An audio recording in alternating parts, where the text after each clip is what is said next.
Et si vous mettez de l'eau, l'eau va éteindre. L'eau était dans la fournaise. Quelqu'un ne m'a pas saisi. L'eau était dans la fournaise.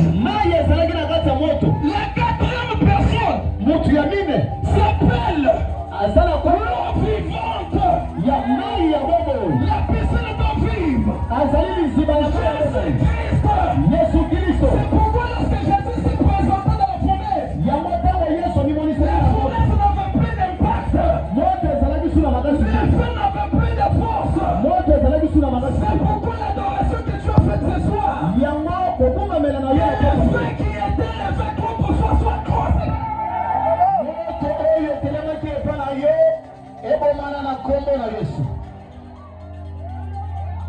La quatrième personne était de l'eau.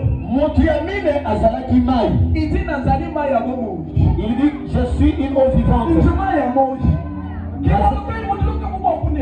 Nazama ya bobo ya moto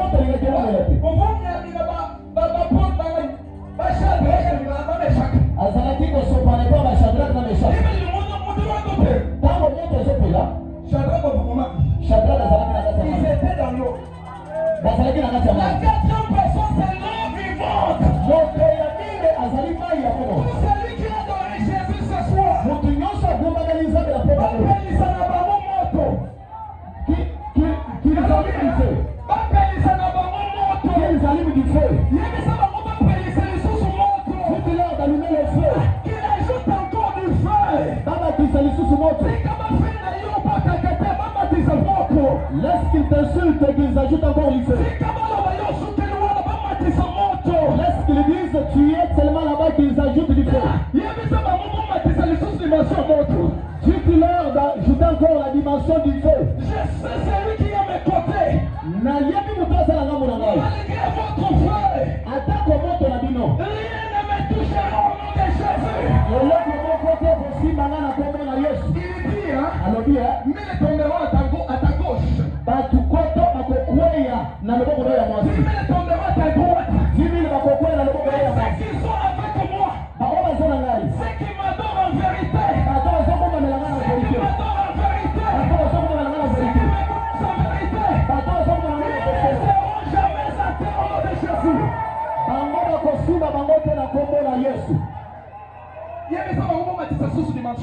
Dites-leur d'augmenter encore la dimension de feu. Moi pour ces dieux, moi avec ces dieux,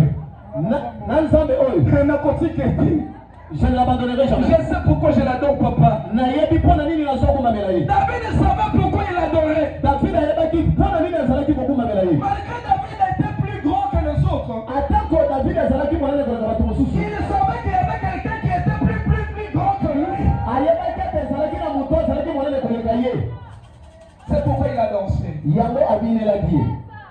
Je donne un grand zéro aux adorateurs de ce soir, qui tombent les soirs. Qui ne fait pas comme David. Un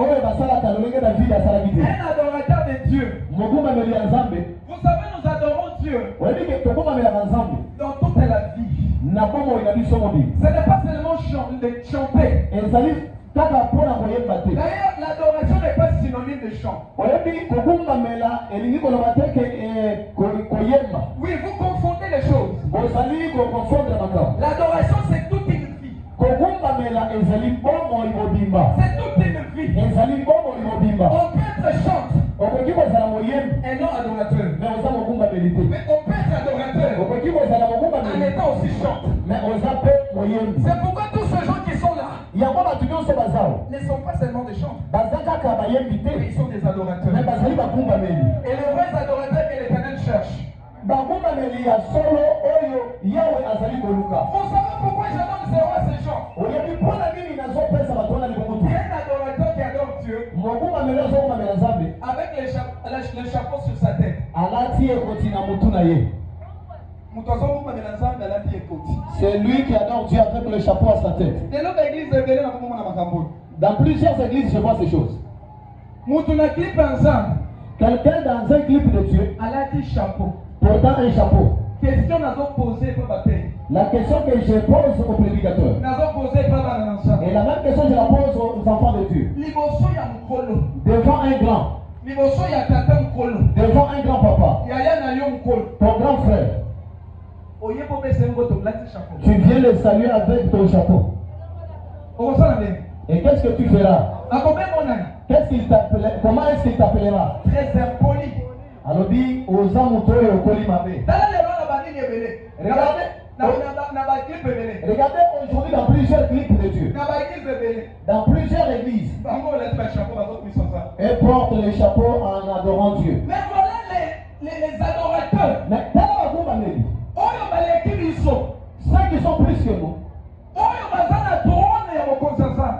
Ceux qui sont à la trône de Dieu. L'Apocalypse dit. L'Apocalypse dit. Autour de son trône. Autour de son trône. Il y a eu 24 millions de mamans Rachel. Qui était plus pur que nous. Qui était plus sain que nous. Ces gens ont enlevé leur couronne. Pour se prosterner devant l'adorateur. Ils ont enlevé leur couronne. C'était quel signe? Un signe d'humiliation. Un signe d'humilité. Un signe de respect. Ils ont enlevé leur couronne. Si eux avaient enlevé les couronnes, alors moi avec toi, tu as porté un chapeau à Dieu. Et tu l'adores encore. Impoli spirituel.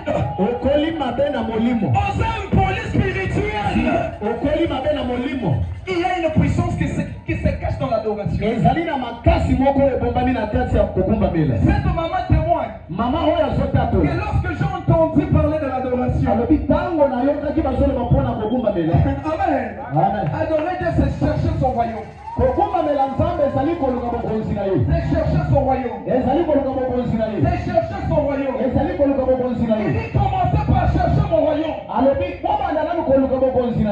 par m'adorer. Commencez par penser à moi. Commencez à chercher le royaume de Dieu. Et le reste vous sera donné par-dessus.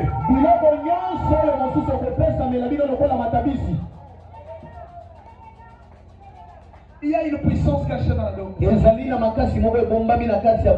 Je parle à une personne qui est venue aujourd'hui. Que cette adoration que tu as faite aujourd'hui,